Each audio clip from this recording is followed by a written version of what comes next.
like I bought my Nintendo. Like I remember like Super Mario Brothers. Yeah. Like this, I played this when I was 5 or 6 years old.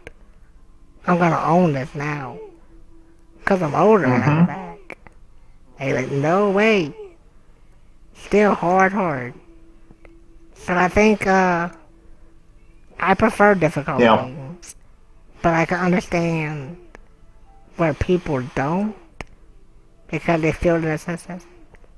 They have to win sometimes.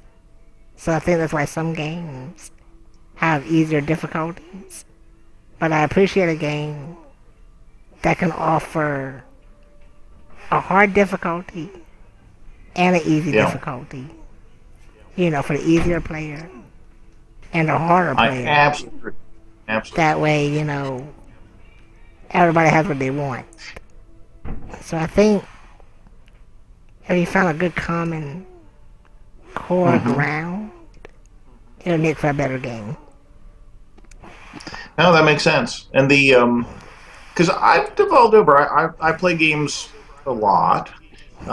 Simultaneously, I also watch games being played a lot, and I would not have guessed that, 2 years ago, even 4 years ago, that would be so prevalent. My God, it is. I watch, and the games I watch tend to be people playing really hard games. It tends to be Dark Souls, or it tends to be Binding of Isaac, or it tends to be, games that have a lot of watchability, replayability.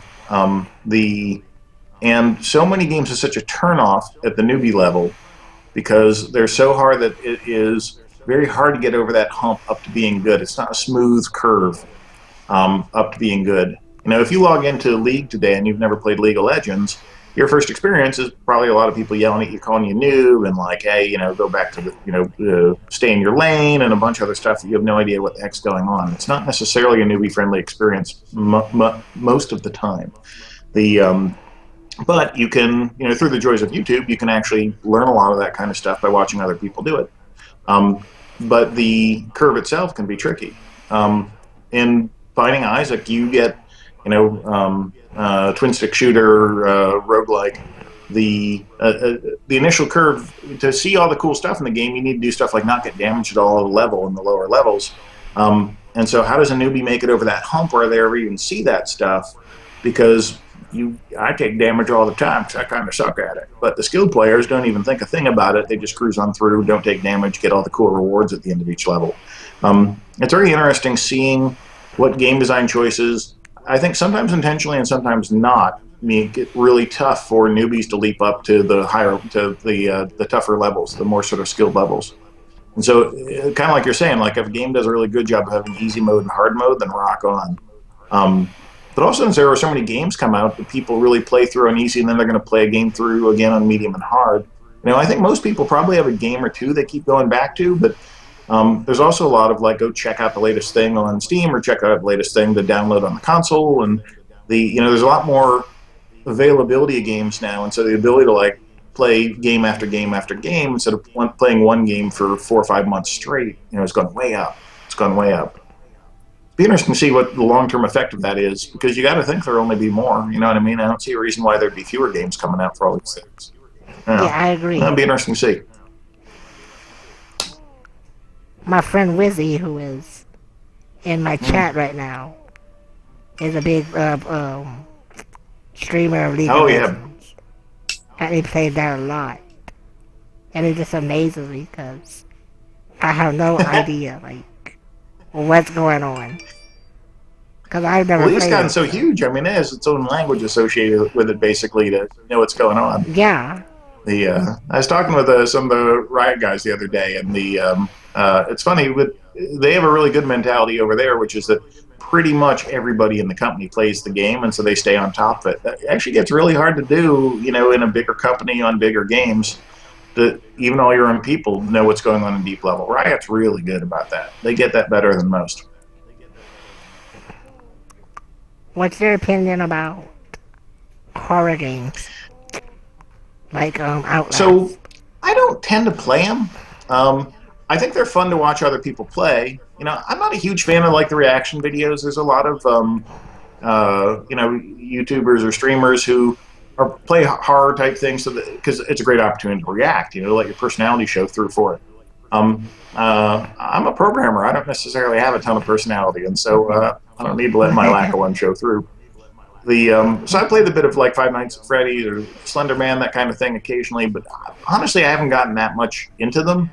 I'm not really a big horror fan from movies, so maybe that keeps me from doing it.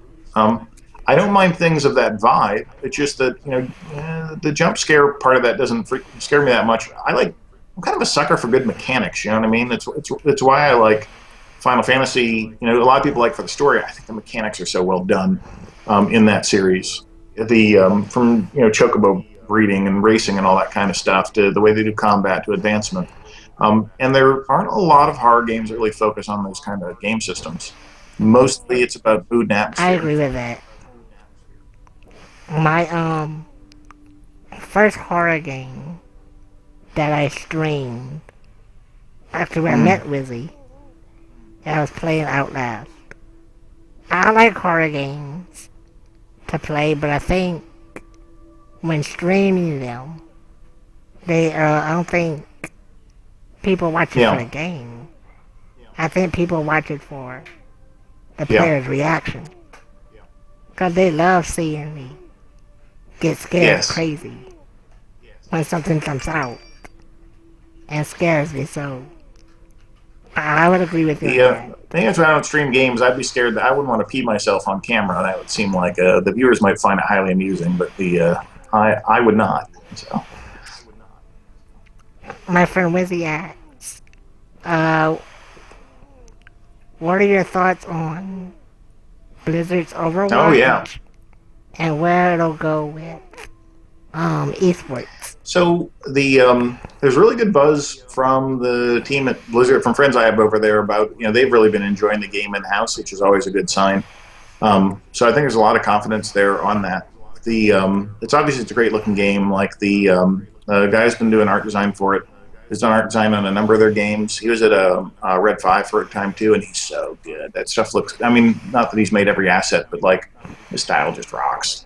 The and so I think Overwatch its time to market is interesting because there's a lot of sort of big boys all entering that space at the same time, either trying to double down on what TF2 did. TF2 has been kind of tough to assail for a while, or double down on Counter Strike and what that's been doing, or there's a lot of hero shooters, they call them, which is effectively MOBA style gameplay in shooters. Between stuff coming out upcoming for that is what, like Gigantic by Motiga. There's Paragon by the Epic Like guys. Smite? There's not Bloodborne, what the heck the name of it? Yeah, Smite, of Smite? course, has been doing that for a while.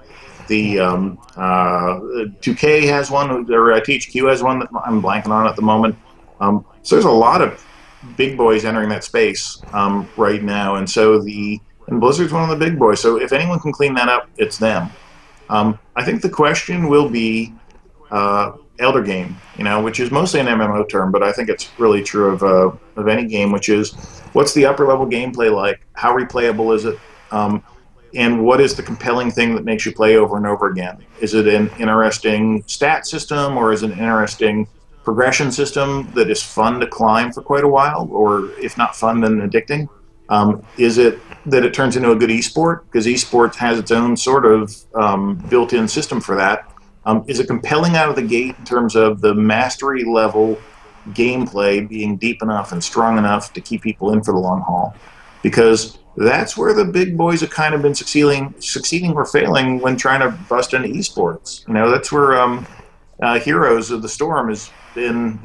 It's impressive that so many big MOBAs have been able to have a chunk of the space there, but those battles get decided in my mind by how good and how deep is that upper level gameplay, and can you sustain content that's interesting enough coming out. Hearthstone, has Hearthstone been deep enough at the top level to keep sustaining, or is it going to have a trouble doing that? Versus all the other CCGs entering that. The I just started What do you think of it? Hearthstone a few weeks ago, and I'm in love Man, with it. I love it's it. a well made game, It really solid game. reminds me. It reminds me of like the Mm-hmm. Pokemon card Oh battle yeah, game, and I love that. So yeah, Hearthstone is something really awesome, and I really I enjoy was it. talking to some of the And I love was the talking to some of the guys competition. over there, not this GDC, which is just like last month, but like a year ago GDC. They're giving a talk on UI because I just think Hearthstone's UI is so good. And they were saying that it was about a 35-person team working on that, and of those, 18 of them were working on the UI side. And I was just like blown. Usually, the proportion is maybe on a team that size, it'd be like four would be a lot, or three would be a lot, and they have half their team working on UI, and it shows by how polished it is, the how good everything feels, how good it feels when you get new packs or new rewards or new any of that kind of stuff. In terms of like the celebration of it is tremendous. Such a really good job on all that, and it makes the game feel great. And as a newbie experience, it's super strong, and even as a mid game experience, it's super strong. It's always tough to evaluate that really like elite level of that because the people are so passionate about it that often it's kind of tough to tell from you'll hear a lot of complaints about the top level of any game because people are so passionate that something's going to bug them about it. Um, but sometimes those complaints turn out to be legit and you end up seeing big declines, and sometimes they're not, and people just keep on playing. Hearthstone's interesting. I'm very interested to see where that goes in the next year. I think that's going to be a very seminal time for that game, as we see. But we'll see. My friend Abby, who is also a streamer, she plays Smite a lot. It's good. And somebody actually gave me Mm. Smite, and I didn't really enjoy it. It was too I guess there wasn't really like a good learning curve. It just throws you right into it, and I couldn't really get into it. But as I watch it, I can see why Yeah. people like it. But it's just not something that personally I would like to play, but I like to watch. But I would like to watch. So there's so Um, many games coming out. Like the thing that actually lures you in for any length of time has to be really, really strong right now. You know, I think it's very easy to get people to play things once or twice, but what's going to be the thing that what's the next game that's going to hook you in for 20 hours, 40 hours, 100 hours? That's a really tricky question. Like probably even us as gamers don't know what's going to be the next thing for us that's going to lure us in. So it's kind of interesting to see that. So many games are so good I play and I bounce off and I don't become deeply involved, but yet there's thousands to millions of people out there who really are hooked in that deeply, and it's like solving what it is about those games that make them hook or not, and for what kinds of people. It's kind of the black art of game design. Disabled Talent asks if you could have any game remastered for today's generation of computers, what would Well, you that's a grand choose? question.